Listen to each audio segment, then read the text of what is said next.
على مستوى السياسة الدوائية خفضت الحكومة إلى متم شتنبر 2015 أثمنة حوالي 1800 دواء.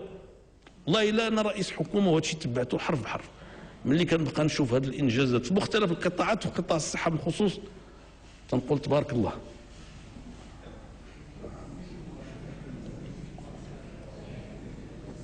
ايوا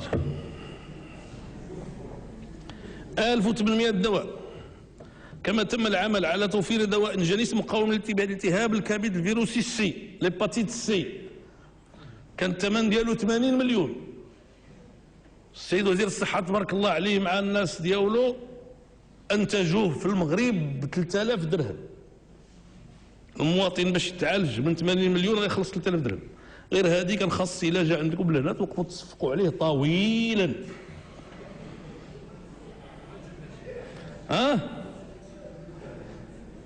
عزيز عليا صحيح، اللي كيخدم عزيز عليا يكون من البي بي اس ولا من شي واحد اخر دبر المخ.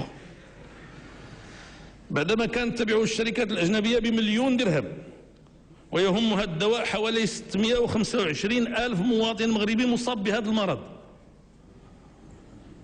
وعلى مستوى تيسير الولوجي للعلاج تم إطلاق المخطط الوطني للتكفل بالمستعجلات الاستشفائية وما قبل الاستشفائية وتفعيل هذا المخطط. إطلاق الرقم الوطني الموحد للمكالمات الطبية الاستعجالية 141.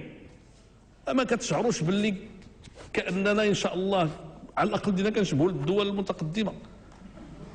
عمرو كان هذا الشيء، عمرو كان السيد عيدي تمرض تعيط 141. عيني مشكلة.